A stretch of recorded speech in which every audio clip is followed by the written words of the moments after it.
নমস্কার বন্ধুরা, আজ আবার আপনাদেরকে স্বাগত জানাই আমার এই ভিডিওতে। অতি অবশ্যই ইস্ট বেঙ্গলের খবর থাকবে।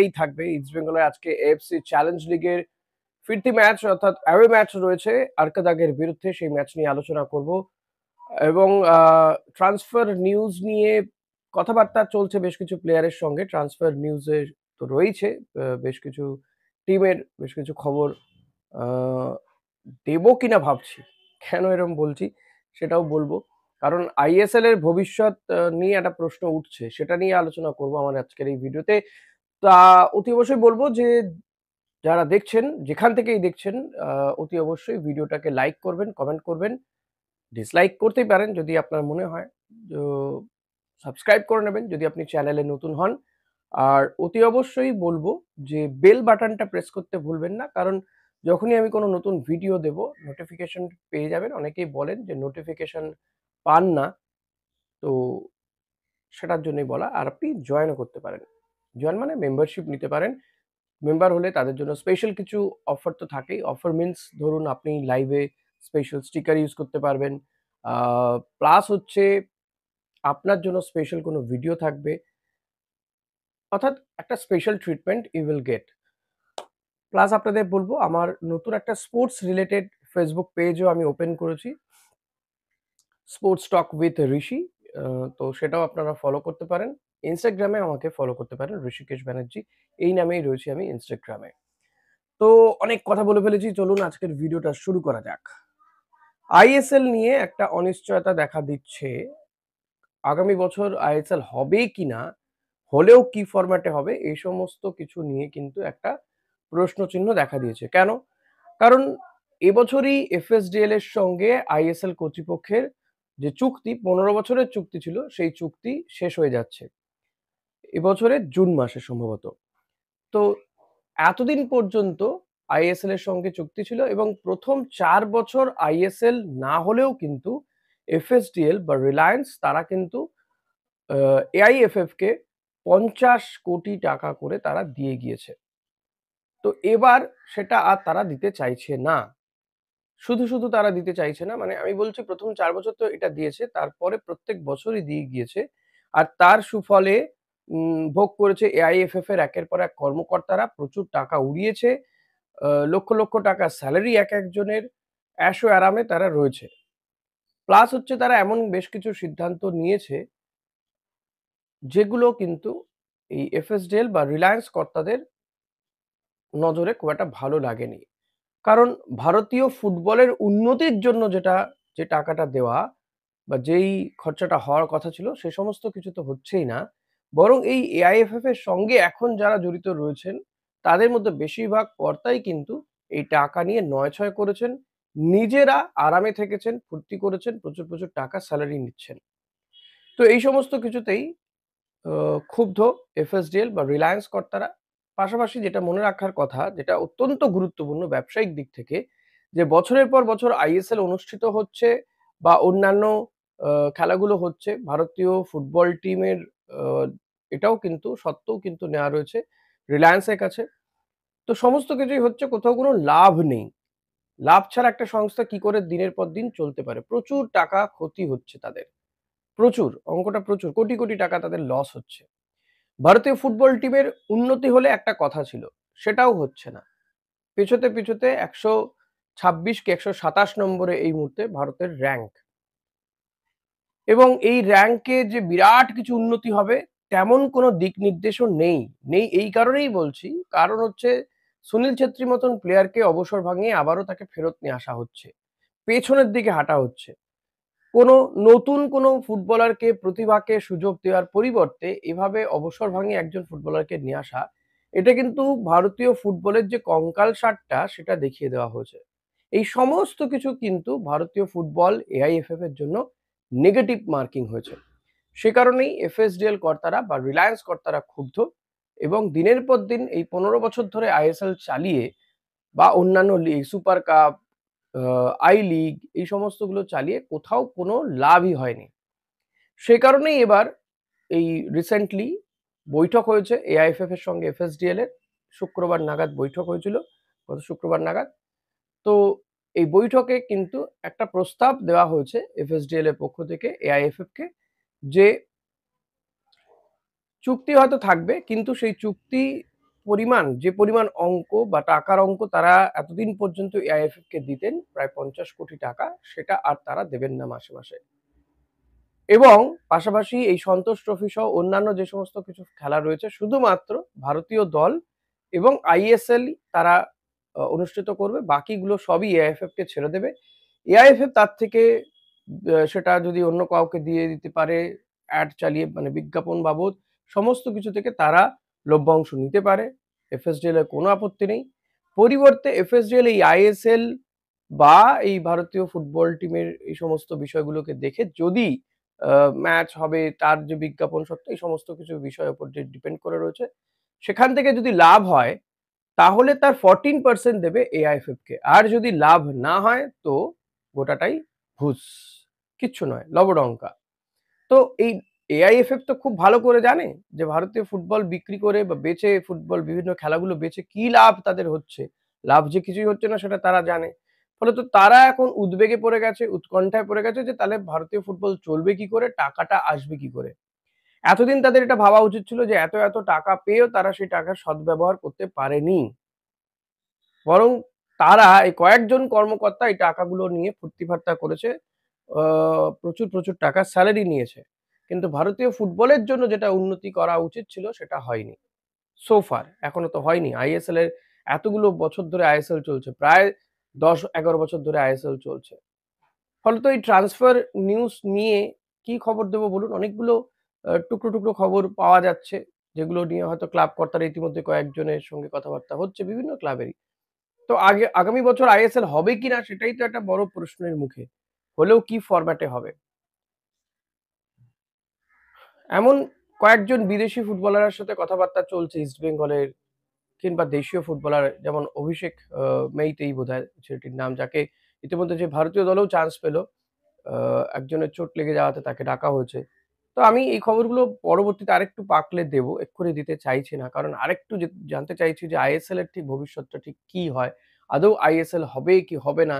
এটা নিয়ে যখন একটা অনিশ্চয়তা দেখা দিয়েছে।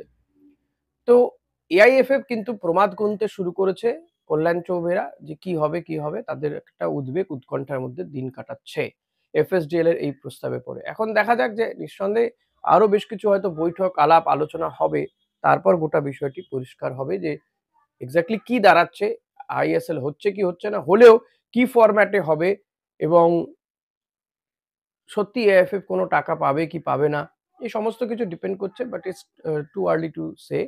তবে একটা আশঙ্কা কিন্তু তৈরি হচ্ছে আইএসএল এর ভবিষ্যৎ নিয়ে, ভারতীয় ফুটবলের ভবিষ্যৎ নিয়ে কিন্তু আবার একটা আশঙ্কা দেখা দিচ্ছে। এমনিতেও ভারতীয় ফুটবল এই মুহূর্তে খুব যে একেবারে ভালো জায়গায় রয়েছে, বিশ্বকাপ খেলবে পরের বছর তা নয়। দেখুন এই যে টাকাগুলো নিয়ে না, সত্যি কথা বলতে এআইএফএফ নয়-ছয় করেছে, ৯-৬ করেছে। প্রচুর দুর্নীতি হয়েছে, যে দুর্নীতির কোনো খোঁজ খবর কিছু পাওয়া যাচ্ছে না। সন্তোষ ট্রফির মতন একটি টুর্নামেন্ট, সেটি করতে, আয়োজন করতে সৌদি আরবে নিয়ে যেতে হয়েছিল। নাকি সন্তোষ ট্রফি দেখলে রাজ্যের হয়ে খেলার জন্য প্লেয়াররা উদ্বুদ্ধ হবে, বাইরে খেলতে যাচ্ছে তারা, এই সমস্ত ভাওতাবাজি দিয়ে দিয়ে একটা কি সব করতে চেয়েছিল। আল্টিমেটলি সেটা ওই ১ বছরই হলো, তারপর তো আর হলোই না। সন্তোষ ট্রফি নিয়ে এত হাইপও নেই।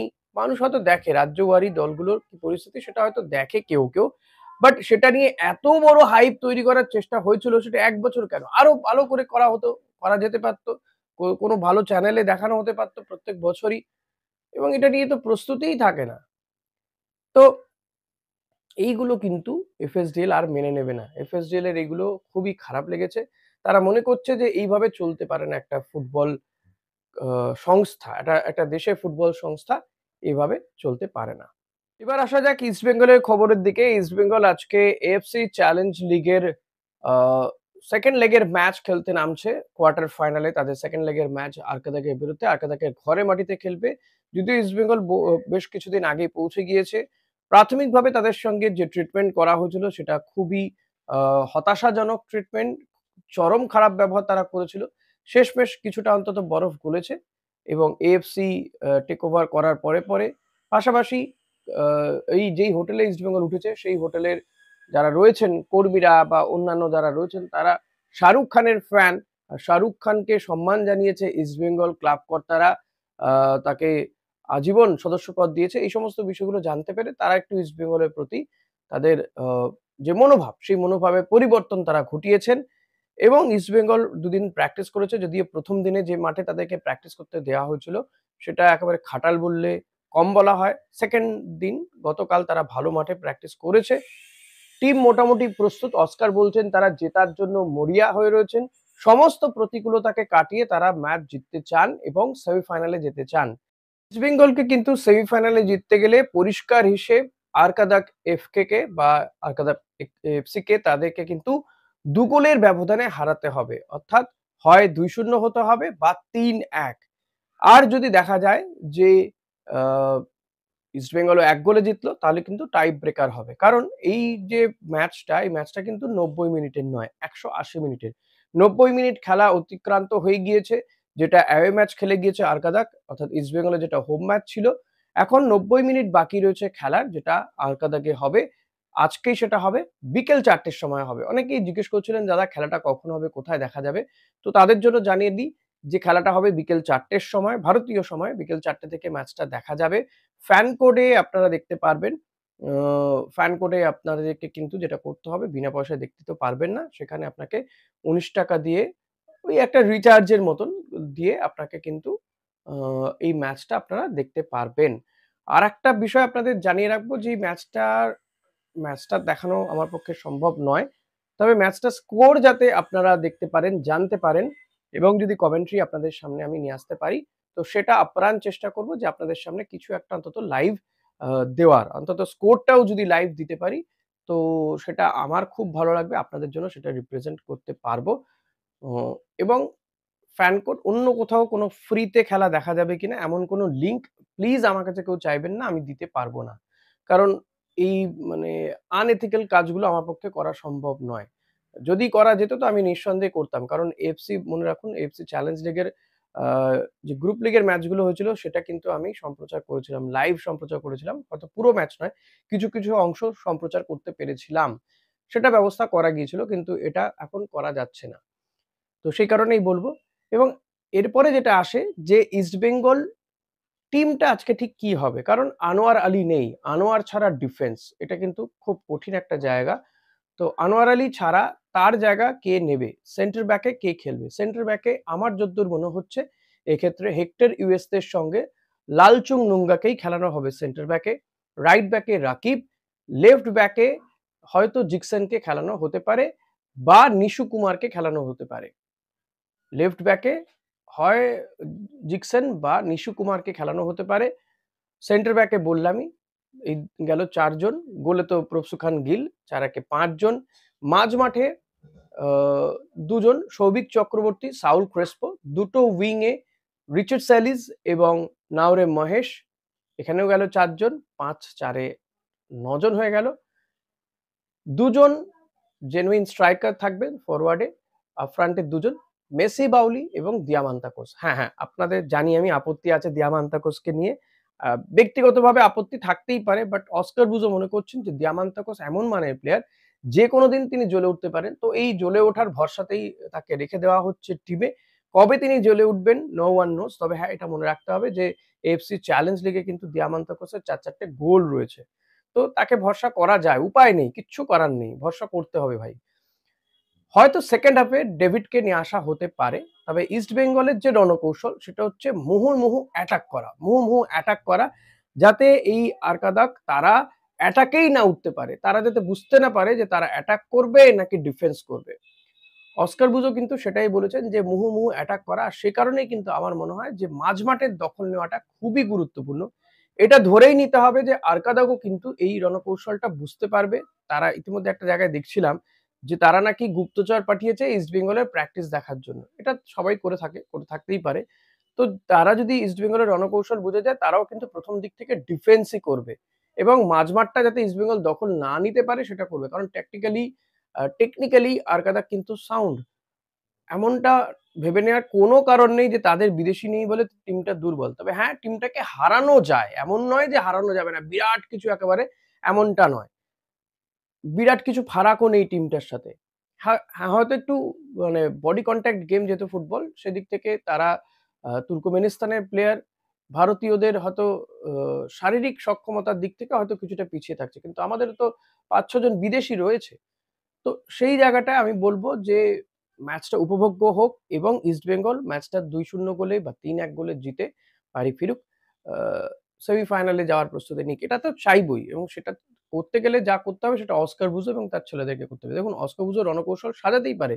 আল্টিমেটলি তো মাঠে গিয়ে ফুল ফোটাতে হবে মেসি, বাউলি, দিয়ামান্তাকোস, সাউল ক্রেসপোদেরকে। তো তারা সেটা কিভাবে করছে এবং ডিফেন্সকে অতি অবশ্যই শক্তপোক্ত রাখতে হবে। এটা কিন্তু আমার মনে হয়। আপনারা বলতে পারেন যে বিষ্ণুর কি হলো? দেখুন বিষ্ণু, ডেভিড এরা তো প্রত্যেকেই পৌঁছে গিয়েছে। এদেরকে নামানো হবে। হয়তো চেঞ্জ হিসেবে নামানো হবে। কারণ শুরুতে নামানো না হওয়ার চান্সই বেশি। আমি ফার্স্ট লেগ এর ম্যাচটা তো দেখলাম বিষ্ণুকে পরবর্তীতে নামানো হয়েছিল। নাওরেমকে দিয়েই শুরু করানো হয়েছিল। তো নাওরেম এখন ফর্মে ফিরেছে, ভালো খেলছেও।